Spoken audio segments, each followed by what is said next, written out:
नमस्कार फ्रेंड्स, स्वागत है आप सभी का आपके अपने यूट्यूब चैनल झारखंड स्टडी 99 पर। फ्रेंड्स, जैसा कि आप सभी जानते हैं जेएसएससी सीजीएल एग्जाम 2024 का जो एग्जाम होने वाला है और कुछ ही दिन आखिरी शेष बचे हुए हैं। इसीलिए फ्रेंड्स मैं आपके लिए हिंदी स्पेशल पेपर 2 की जो भारत दुर्दशा नाटक है इससे इंपॉर्टेंट क्वेश्चन का क्लास लेकर आया हूँ, जो आपके फ्रेंड्स एग्जाम के दृष्टिकोण से काफ़ी ज़्यादा इंपॉर्टेंट होने वाली है। फ्रेंड्स, आज के इस नाटक में हम लोग कंप्लीट सार को देखेंगे और लाइन बाय लाइन एक्सप्लेनेशन को भी कवर करेंगे।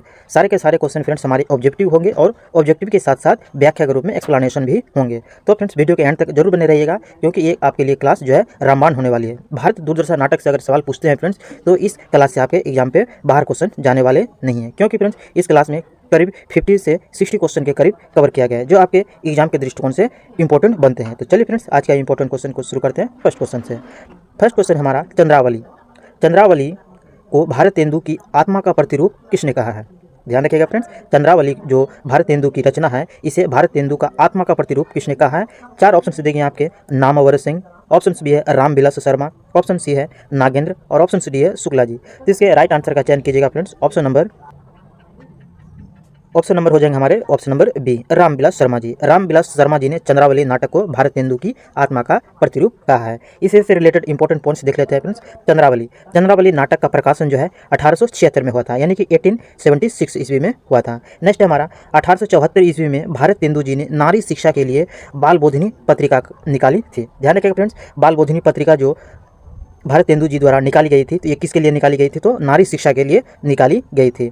इस तरह भी क्वेश्चन पूछ सकते हैं फ्रेंड्स की बाल बोधिनी पत्रिका जो है भारतेंदु जी ने किसके लिए निकाली थी? तो नारी शिक्षा के लिए निकाली थी। नेक्स्ट है हमारा हिंदी साहित्य में आधुनिक भारत के अग्रदूत कहा जाता है भारतेंदु हरिश्चंद्र को। ध्यान रखिएगा फ्रेंड्स, आधुनिकता के अग्रदूत कहा जाता है किसे? भारतेंदु हरिश्चंद्र को। नेक्स्ट क्वेश्चन से हमारा भारत दुर्दशा नाटक में भारतेंदु ने व्यापार के खत्म होने का मुख्य कारण किसे बताया? भारत दुर्दशा नाटक में भारतेंदु ने व्यापार के खत्म होने का मुख्य कारण किसे बताया फ्रेंड्स? चार ऑप्शन देंगे आपके, लोभ को, ऑप्शन बी है निरुद्यमिता को, ऑप्शन सी है संतोष को और ऑप्शन डी है बी और सी दोनों को। इसके राइट आंसर हो जाएंगे फ्रेंड्स आपके ऑप्शन नंबर डी, बी और सी दोनों को, यानी कि फ्रेंड्स निरुद्यमिता को और संतोष को जो है ये हमारे हो जाएंगे व्यापार के खत्म होने के मुख्य कारण। इससे रिलेटेड इंपॉर्टेंट पॉइंट्स देख लेते हैं फ्रेंड्स। भारतेंदु जी ने साहित्य की भाषा थी, यानी भारतेंदु जी अपने साहित्य की रचना किस भाषा में कर रही थी? तो खड़ी बोली में कर रही थी। नेक्स्ट है भारतेंदु के पिता का नाम क्या था? तो गोपाल चंद्र था। ध्यान रखिएगा फ्रेंड्स, भारतेंदु जी के पिता का नाम क्या था? तो गोपाल चंद्र था। भारतेंदु का प्रथम नाटक किसे माना जाता है फ्रेंड्स? तो ध्यान रखिएगा विद्या सुंदर को। विद्या सुंदर नाटक जो है भारतेंदु जी का प्रथम नाटक है। काफ़ी इंपॉर्टेंट क्वेश्चन है फ्रेंड्स, इसी तरह के क्वेश्चन जो है एग्जाम में पूछे जाने की संभावना है। तो ध्यान रखिएगा भारतेंदु जी का प्रथम नाटक किसे माना जाता है? तो विद्या सुंदर को माना जाता है। नेक्स्ट है भारत को अपनी दुर्दशा देखकर, यानी कि भारत दुर्दशा नाटक जो है फ्रेंड्स इसी में भरत की चर्चा है, यानी भारत को अपनी दुर्दशा देखकर किसकी याद आती है? तो दुर्योधन की याद आती है। किसकी याद आती है फ्रेंड्स? तो ध्यान रखिएगा किसकी याद आती है? तो दुर्योधन की याद आती है। नेक्स्ट क्वेश्चन है हमारा भारतेंदु की मृत्यु किस वर्ष हुई थी? भारतेंदु जी की मृत्यु किस वर्ष हुई थी? चार ऑप्शन देंगे आपके, 1880 ईस्वी में, 1885 ईस्वी में, 1890 ईस्वी में या फिर 1895 ईस्वी में। जिसके राइट आंसर का चयन कीजिएगा फ्रेंड्स। ऑप्शन नंबर बी, 1885 ईस्वी में। भारतेंदु जी की मृत्यु जो हुई थी फ्रेंड्स 1885 ईस्वी में हुई थी। इंपॉर्टेंट पॉइंट्स है हमारा भारतेंदु हरिश्चंद्र का जन्म जो है 9 सितंबर 1850 ईस्वी में हुआ था। ध्यान रखिएगा 9 सितंबर 1850 ईस्वी में भारतेंदु हरिश्चंद्र जी का जन्म हुआ था। इसे आधुनिक हिंदी साहित्य का पितामह कहे जाते हैं। आधुनिक हिंदी साहित्य का पितामह किसे कहा जाता है फ्रेंड्स? तो ध्यान रखिएगा भारतेंदु हरिश्चंद्र को। नेक्स्ट है इसका मूल नाम हरिवंश था। ध्यान रखिएगा फ्रेंड्स, इसका मूल नाम जो था हरिवंश था, जबकि भारतेंदु इनकी उपाधि दी गई थी। ये भारतेंदु जो है फ्रेंड्स इनकी उपाधि है और ये उपाधि उसे दी गई थी। इसकी अन्य रचना देख लेते हैं फ्रेंड्स। अन्य रचना जो है चंद्रावली है, सत्य हरिश्चंद्र है और प्रेम जोगिनी है। इंपॉर्टेंट क्वेश्चन है फ्रेंड्स, ध्यान रखिएगा भारतेंदु जी की अन्य रचना, मुख्य रचना में से है चंद्रावली, सत्य हरिश्चंद्र और प्रेम जोगिनी जो है भारतेंदु जी की रचना है। फ्रेंड्स आप हमारे इन टॉप 10 क्वेश्चन जो हमने शामिल किया गया है, इसी रिलेटेड हम लोग फ्रेंड्स व्याख्या के रूप में भी कई सारे क्वेश्चन को देखेंगे, जो आपके कुल मिलाकर 10 × 14 4 यानी कुल मिलाकर फ्रेंड्स हमारे 14 से 50 क्वेश्चन के करीब हो जाएंगे। और आप हमारे फ्रेंड्स इन 10 क्वेश्चन में से कितने क्वेश्चन का राइट आंसर दे पाते हैं आप हमें कमेंट बॉक्स पर जरूर बताइएगा। चलिए देखते हैं नेक्स्ट क्वेश्चन क्या हमारा, भारत दुर्दशा नाटक का मूल विषय क्या है? भारत दुर्दशा नाटक का मूल विषय क्या है? चार ऑप्शन देंगे आपके, राष्ट्रभक्ति, ऑप्शन बी है सामाजिक चित्रण, ऑप्शन सी है नारी शक्ति चित्रण और ऑप्शन डी है आर्थिक समस्या। 3-4 ऑप्शन में से राइट आंसर का चयन कीजिएगा फ्रेंड्स। ऑप्शन नंबर ए राष्ट्रभक्ति। भारत दूरदर्शन नाटक में जो मूल विषय किसको माना गया है तो राष्ट्रभक्ति को माना गया है। इससे रिलेटेड इंपॉर्टेंट पॉइंट्स है हमारा फ्रेंड्स, भारत दूरदर्शन नाटक का 1880 ईस्वी में भारतेंदु जी द्वारा लिखा गया था, यानी कि फ्रेंड्स अपने मृत्यु से 5वें वर्ष पहले इसने भारत दूरदर्शन नाटक का रचना कर चुका था। नेक्स्ट है, इस नाटक में 6 अंक हैं, यानी कि ध्यान रखिएगा फ्रेंड्स, इस नाटक में कुल कितने अंक हैं? 6 अंक हैं। नाटक का नायक कौन है फ्रेंड्स? तो भारत है। भारत दूरदर्शन नाटक का नायक किसे माना गया है फ्रेंड्स? तो ध्यान रखिएगा, भारत को माना गया है। नेक्स्ट क्वेश्चन से हमारा, भारत दूरदर्शन नाटक में 6 सभ्यों में से निम्न में से कौन नहीं है? भारत दूरदर्शन में जो फ्रेंड्स 6 सभ्यों का चर्चा किया गया है, तो जिनमें से फ्रेंड्स 4 ऑप्शन दिए गए हैं, इनमें से एक सभ्य की चर्चा नहीं है, तो उसका आपको चयन करना है। 4 ऑप्शन दिए गए आपके, सभापति, ऑप्शन बी है 2 देसी महाशय, और ऑप्शन सी है बंगाली, और ऑप्शन डी है एडिटर। जिसके राइट आंसर का चयन कीजिएगा फ्रेंड्स, ऑप्शन नंबर ए सभापति। 6 सभ्यों में से किसकी चर्चा नहीं है? तो सभापति की चर्चा नहीं है। बाकी जो 6 सभ्य है फ्रेंड्स, इसे देख लेते हैं।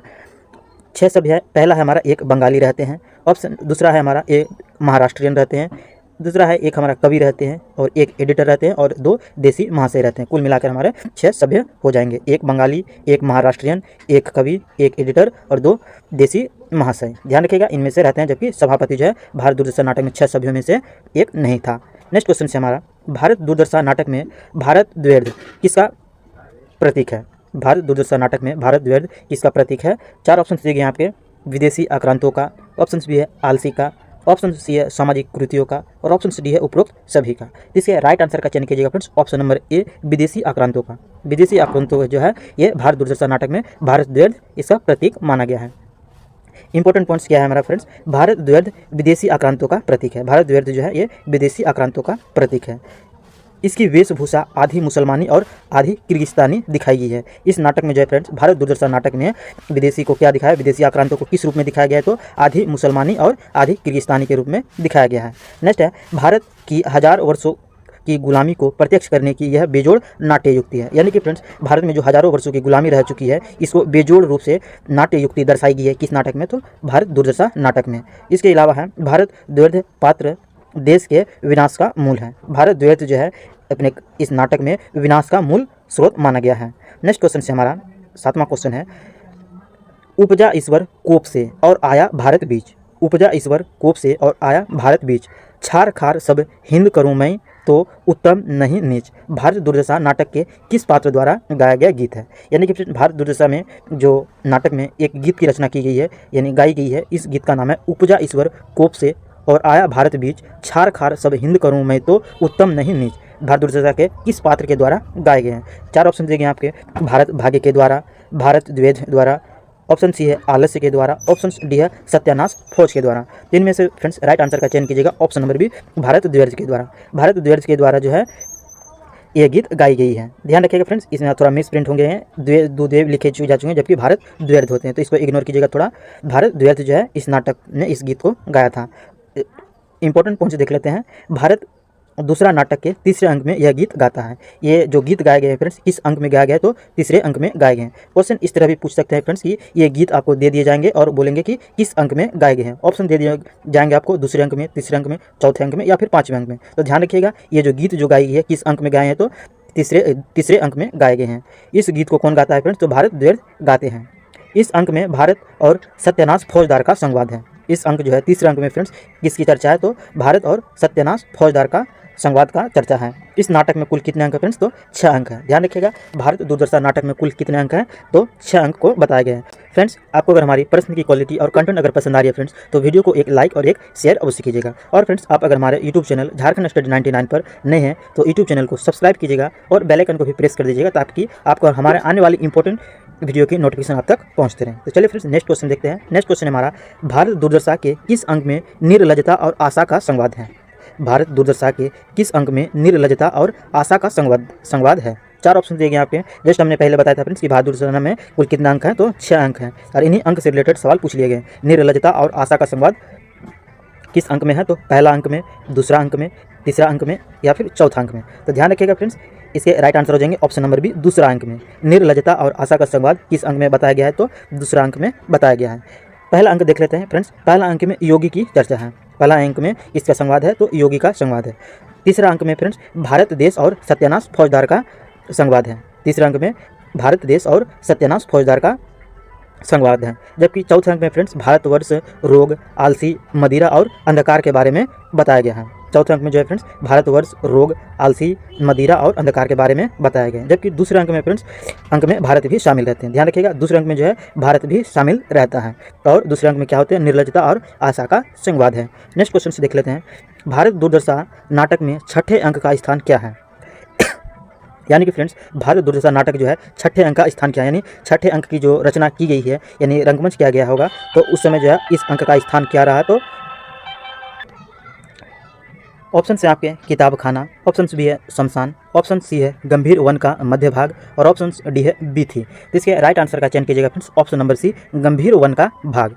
गंभीर वन के भाग में छठे अंक का स्थान बताया गया है, यानी छठे अंक का जो स्थान होता है फ्रेंड्स गंभीर वन के मध्य भाग से नाटक का चर्चा होता है। पहला अंक देख लेते हैं फ्रेंड्स, पहला अंक में क्या होता है? तो पहला अंक में बीथी की चर्चा की गई है। दूसरा अंक है हमारा शमशान, टूटे फूटे मंदिर की चर्चा है, यानी शमशान और टूटे फूटे मंदिर के बारे में वर्णन बताया गया किस अंक में? तो दूसरे अंक में।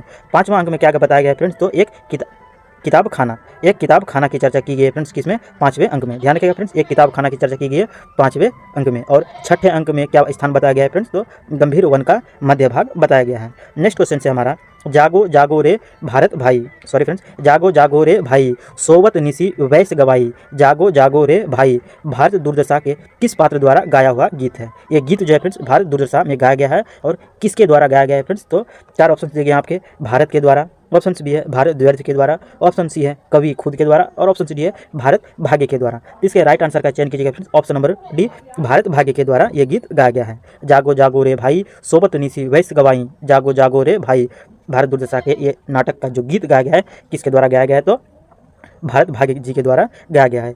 यह गीत नाटक के आखिरी अंक यानी छठे अंक में आता है। इस गीत की जो रचना हुई है फ्रेंड्स, यह नाटक के किस अंक में गाई जाती है? तो छठे अंक में गाए जाते हैं। और कुल कितने अंक है? तो छठे अंक, यानी 6 अंक हैं इस कहानी नाटक में। भारत भाग्य जब वन में प्रवेश करता है और भारत को पेड़ के नीचे सोवा हुआ पाता है तब यह गीत गाता है। भारत भाग्य जब वन में प्रवेश करता है तब भारत को पेड़ के नीचे सोवा हुआ पाता है और ये गीत गाता है, जागो जागो रे भाई सोवत निसी वैसे गवाई। ये गीत गाया जाता है किस अंक में? छठे अंक में। और हमने अभी देखा फ्रेंड्स कि भारत दुर्दशा नाटक में छठे अंक का स्थान क्या है? तो गंभीर वन का मध्य भाग है। यानी ध्यान रखिएगा, छठे अंक का स्थान हो जाता है मध्य भाग और इसी स्थान पे यह गीत गाया जाता है, जागो जागो रे भाई। तो फ्रेंड्स आज का ये इंपॉर्टेंट सेशन यहीं से समाप्त हुआ। आप हमें कमेंट बॉक्स पर जरूर बताइएगा कि आप हमारे इन 10 क्वेश्चन में से कितने क्वेश्चन का राइट आंसर कर पाएँ। तो फ्रेंड्स आपको अगर हमारी प्रश्न की क्वालिटी और कंटेंट अगर पसंद आई है फ्रेंड्स तो वीडियो को एक लाइक और एक शेयर अवश्य कीजिएगा। और फ्रेंड्स आप अगर हमारे झारखंड स्टडी 99 पर नए हैं तो यूट्यूब चैनल को सब्सक्राइब कीजिएगा और बेल आइकन को भी प्रेस कर दीजिए ताकि आपको हमारे आने वाले इंपॉर्टेंट सेशन का नोटिफिकेशन आप तक पहुंचते रहे। अब फिर मिलते हैं नेक्स्ट इंपॉर्टेंट सेशन पर नेक्स्ट वीडियो में। Thanks for watching.